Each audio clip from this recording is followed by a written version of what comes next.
The last 24 hours, many of you may have noticed this, a potential boycott. Is it going to come to that?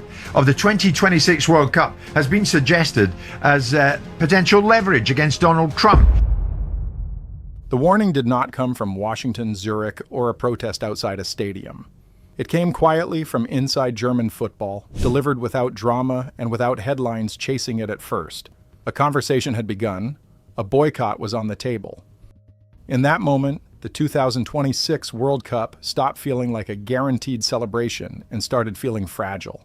Germany carries weight in global football, and when its leaders speak carefully instead of loudly, the sport pays attention. What was supposed to be a seamless tournament hosted by the United States, expected to pull in record-breaking revenue and global attention, suddenly looked exposed in a way money could not smooth over. This was not fan anger boiling over online or sponsors applying pressure behind closed doors. It was institutional doubt coming from one of the game's most powerful voices. As that doubt spread, the focus shifted fast. Immigration rules, diplomatic relationships, and political optics moved into the same frame as match schedules and ticket sales. FIFA found itself managing fear instead of hype, while European federations started doing quiet math about risks and leverage. Meanwhile, far from the spotlight, two countries recognized that chaos at the top often creates opportunity for those watching closely. The United States believed it was preparing to host the world, but a different question began echoing through football's inner circles. What happens if some of the world decides not to come? How strong is a World Cup without consensus? And who stands to gain if the biggest stage suddenly starts to shake? The shock did not arrive through a protest, a chant, or a dramatic walkout. It came through language that was measured, deliberate, and unmistakably serious. When the vice president of the German Football Association publicly said that a boycott of the 2026 World Cup deserved real consideration, the reaction inside FIFA was immediate and uneasy. This was not noise from the outside. This was not a symbolic gesture meant to spark debate and fade away. It was a senior official from one of the most influential football nations on the planet, acknowledging that participation itself was no longer guaranteed. In global football, Germany does not speak casually. Statements are weighed against history, consequence, and precedent. When German officials referenced Olympic boycotts from the past, it was not nostalgia or outrage guiding the words. It was a reminder that global sport has faced these moments before, and that walking away has always been an available option. What made the statement destabilizing was not emotion, but timing. The 2026 World Cup is approaching fast. Sponsorship agreements worth billions are signed. Broadcasting contracts are structured around the assumption that European giants will anchor global viewership. Advertising prices reflect the expectation that Germany, France, England, Spain, and Italy will be present, competitive, and visible. When Germany publicly allowed doubt to enter the conversation, it sent a ripple through every layer of the tournament's financial structure. Germany has long been one of the most reliable drivers of television audiences across Europe, Africa, and Asia. Sponsors do not invest in a World Cup in the abstract. They invest in specific matchups, familiar teams, and predictable attention. Remove one of those pillars and the entire value proposition weakens. History adds weight to that threat. Sporting boycotts are not hypothetical. They have altered events before, sometimes permanently. The 1980 Olympic boycott did not begin as a global movement. It started with one powerful nation deciding that participation carried political consequences. Others followed, not out of obligation, but because absence became a statement of alignment. That event never regained its legitimacy, even though medals were awarded and competitions went on. Germany understands this better than most nations, and invoking that history was not accidental. It was a signal that leverage was being applied. Germany did not need to announce a boycott. Making the idea credible was enough. Uncertainty alone forces governing bodies, sponsors, and broadcasters to prepare for outcomes they had assumed were impossible. Inside FIFA, public messaging continued to repeat familiar lines about neutrality and separation between sport and politics. Privately, calculations told a different story. A World Cup without Germany changes advertising models. It alters broadcast schedules. It invites renegotiation clauses that sponsors are quick to use when guaranteed audiences become uncertain. And Germany was not isolated. Within days, other European federations shifted tone. Denmark acknowledged the sensitivity of the situation. French officials chose language that avoided firm commitment. British media began treating boycott scenarios as plausible rather than extreme. None of this was loud or confrontational, which made it more consequential. In international diplomacy, careful wording often signals preparation rather than indecision. Denmark's position carried particular weight. As Greenland became part of American political rhetoric, Danish officials found themselves navigating a situation where sport intersected directly with national sovereignty. Once territorial issues enter the frame, neutrality becomes difficult to maintain.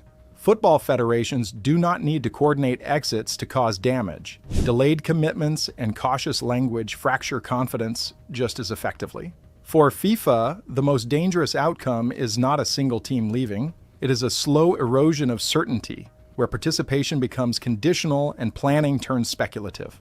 A World Cup missing multiple European powers would look fundamentally different. These teams are not fringe participants.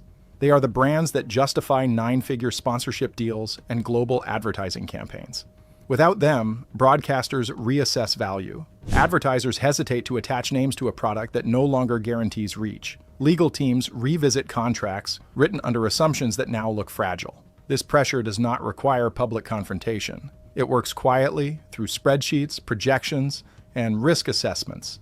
As uncertainty spread, another dynamic began to take shape. Rather than confrontational statements or public threats, a different strategy emerged, built on restraint. Mark Carney did not call for a boycott. He did not criticize the United States or reference the World Cup directly. That silence was intentional. Canada was framed not as an alternative to America, but as a stabilizing presence in a volatile environment. The message directed at European leaders focused on predictability, rule of law, and reliability. That framing mattered. Decisions driven by anger invite backlash. Decisions framed around stability offer political cover. Mexico followed a similar path. With deep experience hosting World Cups and a reputation for logistical readiness, it presented itself as capable and prepared without fanfare. There were no public campaigns or dramatic announcements. Readiness spoke for itself. Together, Canada and Mexico quietly positioned themselves as answers to a problem FIFA hoped would never surface. The irony was difficult to ignore. The 2026 World Cup was promoted as a symbol of American strength and global leadership. Public praise flowed. Symbolic gestures were staged to emphasize cooperation and unity. Instead, aggressive rhetoric toward allies and restrictive immigration policies transformed the tournament into a test of American predictability.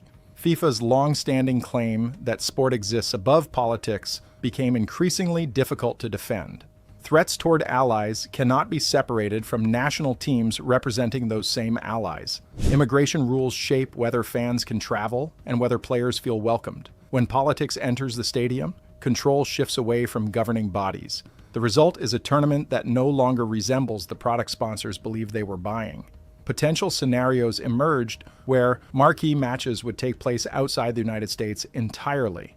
The costs of diplomatic instability became visible and measurable. The irony deepened as former FIFA president Sepp Blatter entered the conversation. Blatter publicly supported calls for a fan boycott of World Cup matches in the United States, citing concerns about the conduct of the Trump administration at home and abroad. In a post on X, Blatter endorsed comments made by Mark Peeth, a Swiss lawyer specializing in white-collar crime and a former chair of FIFA's Independent Governance Committee. Pieth advised fans to stay away from the United States, arguing that travel risks and unpredictable enforcement made attendance unsafe. He suggested that fans who displeased officials could expect swift deportation, adding that watching on television would be safer. Blatter's intervention mattered not because of his current influence, but because of his history. Having led FIFA from 1998 to 2015 before resigning amid corruption investigations, Blatter remains a recognizable voice in global football. His support added legitimacy to concerns that had previously circulated among politicians and analysts. The United States is co-hosting the tournament with Canada and Mexico from June 11th to July 19th. Yet doubts increasingly centered on the American portion of the event. Concerns were not abstract. Travel policies provided concrete examples. Fans from Senegal and Ivory Coast faced sudden uncertainty when the Trump administration announced bans that effectively barred entry unless visas were already secured. The stated justification cited screening and vetting deficiencies. Fans from Iran and Haiti, both qualified nations, were also barred under earlier iterations of the travel ban.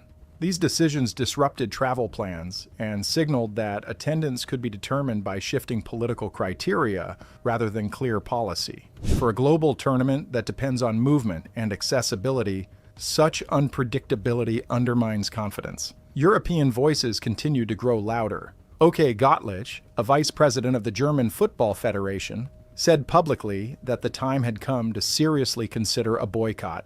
He questioned why Olympic boycotts in the 1980s were justified while current threats were dismissed. In his view, the potential danger now exceeded those earlier moments. Gottlich acknowledged resistance from German Federation leadership and FIFA President Gianni Infantino, yet insisted that values required defense. He criticized what he saw as selective outrage, noting that Qatar was treated as overly political, while the United States was framed as apolitical despite escalating tensions.